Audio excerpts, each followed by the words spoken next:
بسم اللہ الرحمن الرحیم۔ السلام علیکم ورحمۃ اللہ وبرکاتہ۔ ہم سے ابو الایمان نے بیان کیا، کہا کہ ہمیں شعیب نے زہری سے خبر دی، انہوں نے بیان کیا کہ مجھے سعید بن مسیب اور عطا بن یزید لیثی نے خبر دی کہ ابو ہریرہ رضی اللہ تعالی عنہ نے انہیں خبر دی کہ لوگوں نے پوچھا، یا رسول اللہ، کیا ہم اپنے رب کو قیامت میں دیکھ سکیں گے؟ آپ نے جواب کے لیے پوچھا، کیا تمہیں 14ویں رات کے چاند کے دیکھنے میں جب کہ اس کے قریب کہیں بادل بھی نہ ہو شبہ ہوتا ہے؟ لوگ بولے، ہرگز نہیں یا رسول اللہ۔ پھر آپ نے پوچھا، اور کیا تمہیں سورج کے دیکھنے میں جب کہ اس کے قریب کہیں بادل بھی نہ ہو شبہ ہوتا ہے؟ لوگوں نے کہا کہ نہیں یا رسول اللہ۔ پھر آپ نے فرمایا کہ رب العزت کو تم اسی طرح دیکھو گے، لوگ قیامت کے دن جمع کیے جائیں گے، پھر اللہ تعالیٰ فرمائے گا کہ جو جسے پوچھتا تھا وہ اس کی ساتھ ہو جائے۔ چنانچہ بہت سے لوگ سورج کے پیچھے ہو لیں گے، بہت سے چاند کے اور بہت سے بتوں کے ساتھ ہو لیں گے۔ یہ امت باقی رہ جائے گی، اس میں منافقین بھی ہوں گے۔ پھر اللہ تعالیٰ ایک نئی صورت میں آئے گا اور ان سے کہے گا کہ میں تمہارا رب ہوں۔ وہ منافقین کہیں گے کہ ہم یہیں اپنے رب کے آنے تک کھڑے رہیں گے، جب ہمارا رب آئے گا تو ہم اسے پہچان لیں گے۔ پھر اللہ عز و جل ان کے پاس ایسی صورت میں جسے وہ پہچاننے آئے گا اور فرمائے گا کہ میں تمہارا رب ہوں۔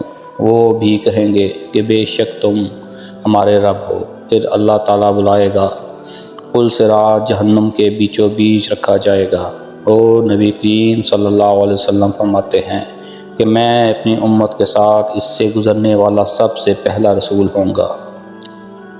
اس روز سوا انبیاء کے کوئی بھی بات نہ کر سکے گا، اور انبیاء بھی صرف یہی کہیں گے، اے اللہ مجھے محفوظ رکھیو، اے اللہ مجھے محفوظ رکھیو۔ اور جہنم میں سادان کے کانٹوں کی طرح ہانکس ہوں گے۔ سادان کے کانٹے تو تم نے دیکھے ہوں گے۔ صحابہ رضی اللہ تعالی عنہ نے عرض کیا، کہا ہاں۔ آپ نے فرمایا، تو وہ سادان کے کانٹوں کی طرح ہوں گے، البتہ ان کے طول و عرض کو سوا اللہ تعالیٰ کے اور کوئی نہیں جانتا۔ یہ آنکس لوگوں کو ان کے اعمال کے مطابق کھینچ لیں گے۔ بہت سے لوگ اپنے عمل کی وجہ سے ہلاک ہوں گے، بہت سے ٹکڑے ٹکڑے ہو جائیں گے۔ پھر ان کی نجات ہوگی۔ جہنمیوں میں سے اللہ تعالیٰ جس پر رحم فرمانا چاہے گا تو ملائکہ کو حکم دے گا کہ جو خالص اللہ تعالیٰ ہی کی عبادت کرتے تھے انہیں باہر نکال لو۔ چنانچہ ان کو وہ باہر نکالیں گے اور مہدوں کو سجدے کے اثار سے پہچانیں گے۔ اللہ تعالیٰ نے جہنم پر سجدے کے اثار کا جلانا حرام کر دیا ہے، چنانچہ یہ جب جہنم سے نکالے جائیں گے تو اثر سجدہ کے سوا ان کے جسم کے تمام حصوں کو آگ جلا چکی ہوگی۔ جب جہنم سے باہر ہوں گے تو بالکل جل چکے ہوں گے، اس لیے ان پر آب حیات ڈالا جائے گا، جس سے وہ اس طرح ابھر آئیں گے جیسے سیلاب کے کوڑے کرکٹ میں سیلاب کے تھمنے کے بعد سبزہ ابھر آتا ہے۔ پھر اللہ تعالیٰ بندوں کے حساب سے فارغ ہو جائے گا، لیکن ایک شخص جنت اور دوزخ کے درمیان اب بھی باقی رہ جائے گا۔ یہ جنت میں داخل ہونے والا آخری دوزخی شخص ہوگا۔ اس کا منہ دوزخ کی طرف ہوگا، اس لیے کہے گا کہ اے میرے رب، میرے منہ کو دوزخ کی طرف سے پھیر دے، کیونکہ اس کی بدبو مجھ کو مارے ڈالتی ہے اور اس کی چمک مجھے جلائے دیتی ہے۔ اللہ تعالیٰ پوچھے گا، کیا اگر تیری یہ تمنا پوری کر دوں تو دوبارہ کوئی نیا سوال تو نہیں کرے گا؟ بندہ کہے گا، نہیں تیرے بزرگی کی قسم۔ اور جیسے جیسے اللہ چاہے گا وہ قول اقرار کرے گا۔ آخر اللہ تعالیٰ جہنم کی طرف سے اس کا منہ پھیر دے گا۔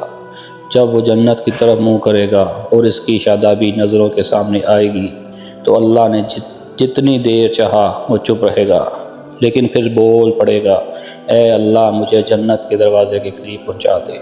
اللہ تعالیٰ پوچھے گا، کیا تو نے عہد و پیمان نہیں باندھا تھا کہ اس ایک سوال کے سوا اور کوئی سوال تو نہیں کرے گا؟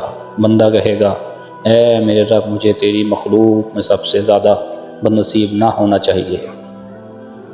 اللہ رب العزت فرمائے گا کہ پھر کیا ضمانت ہے اگر تیری یہ تمنا پوری کر دی گئی تو دوسرا کوئی سوال تو نہیں کرے گا؟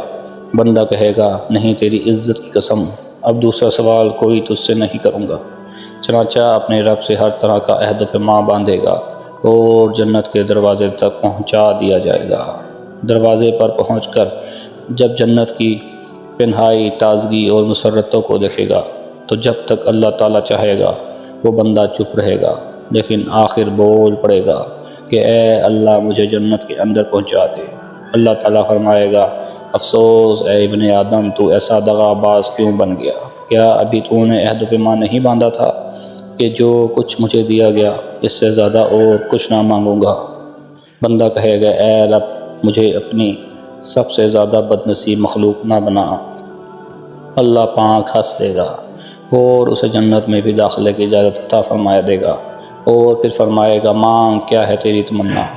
چنانچہ وہ اپنی تمنائیں رکھے گا اور جب تمام تمنائیں ختم ہو جائیں گی تو اللہ تعالیٰ فرمائے گا کہ فلاں چیز اور مانگو، فلاں چیز کا مزید سوال کرو، خود اللہ پاک ہی یاد دہانی کرائے گا۔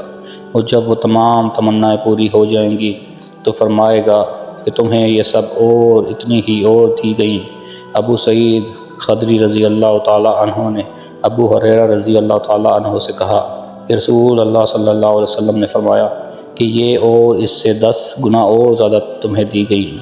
اس پر ابو ہریرہ رضی اللہ تعالیٰ عنہ نے فرمایا کہ رسول اللہ صلی اللہ علیہ وسلم کی یہی بات صرف مجھے یاد ہے کہ تمہیں یہ تمنائیں اور اتنی ہی اور دی گئیں، لیکن ابو سعید رضی اللہ تعالیٰ عنہ نے فرمایا کہ میں نے آپ کو یہ کہتے سنا تھا کہ یہ اور اس کی 10 گنا تمنائیں تجھ کو دی گئی۔